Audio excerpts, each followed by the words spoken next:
The recent Bayonne municipal election returned Mayor Jimmy Davis and his entire city council to office for a second four-year term. With the inauguration set to take place this coming Sunday, July 1st, Hudson TV sat down with the mayor to reflect on his first term in office and to find out what's ahead over the next 4 years. Mayor Davis, thank you for joining us on Hudson Political Insider View. I wanted to talk to you a little bit about your first administration, the accomplishments over your first term, and with the inauguration taking place this coming Sunday, looking ahead to what people in Bayonne can expect during the second 4 years of your administration. So first, let me ask you this. What do you consider to be your administration's greatest achievements during its first term in office, the first 4 years in office? I guess if you wanted to look at the greatest achievement is maybe getting everybody to change their mindset in the city of Bayonne, to see that the city has to move, that we need to redevelop, we need to develop. We need to change our way of thinking that we're not an industrial city anymore, but we are now have to transition from being an industrial city into that sort of like bedroom community that, you know, that where people will live here and they will travel somewhere to go to work. On the same token, it's also about bringing jobs to the city of Bayonne for the people who live here. I think the hardest part about it was trying to convince people that we're moving the city forward, but we're not forgetting who we are and what we are. You know, some things are going to change, but a lot of things aren't going to change. You know, the bedroom communities that we've always had, the little parts of our city, you know, with our 1 and 2 family homes, that they're not going to change. You know, a lot of development that we're going to do is going to be along the light rail, going to be down on the Military Ocean Terminal, and probably along the Broadway corridor. Let me talk a little bit about the northeastern corner of the community and the peninsula and what's going on there. How important is it for the city and for your future development that turnpike interchange is now complete? And what does it mean to the port area, and what does it mean to the future development of the large space on the eastern side of town, the peninsula? Basically, what it meant everything. And that's why it had to be done at the same time the Bayonne Bridge was being done. You got to figure over the last 4 years, Bayonne has 2 ways in and out, and both of them were under construction, and the Bayonne Bridge is still under construction. But we couldn't develop the base, the Military Ocean Terminal, without 14A being redone. Now, if you come off the turnpike, you can drive right onto the base without having to get onto 440. And that was a major component for us, you know, along, you know, with the state DOT and getting our permits to be able to develop the base. The other thing was that we had the lawsuits on the base when we first came into office, which took us about 8 to 10 months to settle, so that we can, you know, once we settled those lawsuits, we were now able to start getting development going. But in the meantime, that's when the Turnpike Authority and the DOT came to us and said, listen, 14A has to be reconfigured if you're going to develop your base. So it all had to be done at the same time. So it was a pretty tough 4 years traffic-wise for the citizens of Bayonne, so to speak, trying to get in and out of Bayonne, you know, with both constructions going on. But you know, the 14A is done, and within the next 10 months, you know, the turnpike, the Bayonne Bridge will be done. Talk a little bit about the vision for the continued development of the peninsula. What's on tap? Right now you have, well, of course, we have Costco's in the process of being built right now. Costco should be open by the end of October, beginning of November. And that's going to be the closest point to 440. Just north of that, KRE, which originally was Fidelco, they should be breaking ground within the next 2 months. I think their first phase is 400 units. The Halperns have already broke ground. They're already building on the base. I think their first phase is 600 units, and they're stacked townhomes. Just beyond him is Borai. He's probably looking 10 months down the road before he breaks ground to start building. And then Mr. Forgione, who owns the property where Costco is, and then the property north of that, south of that. He owns the property south of that, because the Costco's going, then you're going to have a Starbucks, and then he's going to start building his first phase of residential. Just behind the firehouse that's down there off Chosen Few Way, the Guptas, they've already started their first project, which I believe is 98 units. They were here yesterday talking about their next phase, which may be a 25-story building. It's up to that, they're still working out the details, whether it's going to be partial hotel, residential, or is the hotel going to be separate, and then they're going to build a 25-story residential building. All of this construction of the peninsula, this has obviously got to be good for the town's coffers.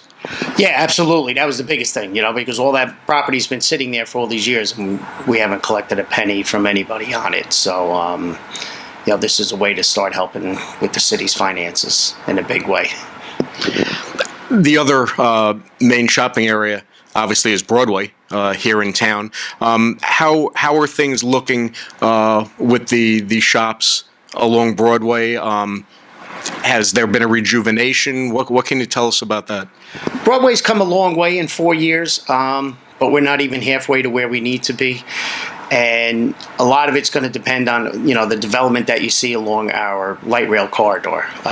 We have broken down Broadway into 3 sections, and what we're trying to do is develop in each one of those sections where those people will now flow out onto Broadway, which will bring your shops, your cafes, your restaurants, maybe a few more different types of taverns and stuff like that. So right now you have 46th Street and Broadway, which is under construction, which is a 10-story building. Jimmy Davis on 22nd and Broadway across from Pompeii Pizza, his building is already going, he's in the ground building. I think that's 80 units. And then you have East 21st Street, the old parking lot. They should be done probably in the next 6 months, because they've been building over a year now, or close to a year. So they should be done. And then you have right on Avenue E, 21st, 22nd, and 19th Street. You have 3 buildings going up there. Pretty soon, the old Doolin's gas station is going to break ground for another unit. And these are all developments that are right along the light rail corridor. And these are the people who are now going to flow over onto Broadway. I noticed that recently the teachers received a multi-year contract. That had always been something in the news that had just dragged on, but there finally has been a resolution to that. That must make you happy.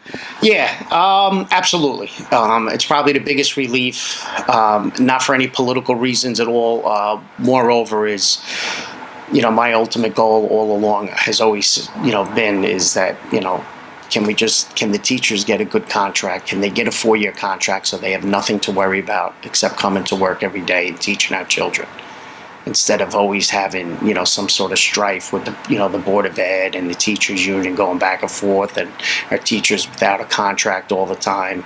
Can we get, to the table? Can we legitimately, make an offer? Let's work together. Let's get this done so that our teachers can do what they're there for, and that's to teach our children. So the inauguration being this coming Sunday, you're going to have the same council members that you had during your first term. What are some of the priorities, other than what we've talked about, that some of the council members have got for their own wards here in the city?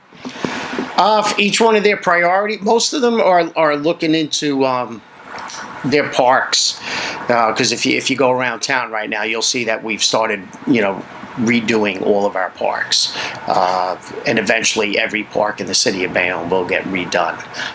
So each one of them is working a lot on that, where they're going to their own, to the parks in their districts, looking around, seeing what could be done. They're talking with our engineer. When it comes up, they'll say, okay, this park in my district's getting done. What are we looking at? What kind of design do we have, and stuff like that. And then they're working with the constituents on it. The other thing, the biggest thing too is, what we're going to work on now is, during the campaign, a lot of people were complaining about the streets, that the streets are dirty. And this is something that I've said to all, to all the council people is, listen, we all need to work together on this. This is not just a city of Bayonne problem. This problem belongs to every one of us, all the citizens, homeowners, renters. It belongs to all of us. So we need to start finding ways that, not only is it up to the city to clean the streets, but it's also up to the people, the homeowners, and everyone who lives here, the business owners, to start doing it also. Looking back prior to your first term, when you were considering the run, and now having gone through your first term, about to begin your second 4-year term, is the job what you thought it was going to be when you made that initial decision in your mind? Hey, look, I want to lead this community. Has it been what you expected? Yeah, and then some. I can honestly say probably the third day in, I was ready to go back upstairs, put my police uniform on, and say, you know what, enough of this. But thank God I have a strong support system around me. Mainly my business administrator, Joe DeMarco, was able to, he said, Jim, relax. He said, just calm down, you'll get it. It just takes time. He said, you just went from being a captain in a police department to the CEO of a city. He goes, you'll transition into it. He said, just give it time. And working along, Joe Ryan, people who have been here, Terrence Malloy, all those people who have been here for all these years, I was able to work alongside with them. And I would say probably took me about 4 or 5 months, and then I was completely comfortable, as far as being in the job and handling the job. It was what I expected it to be. The time, being a police officer, you miss a lot of time at home. Because your hours are always crazy. You don't know what shift you're working, overtime, something happening, you're getting stuck at work.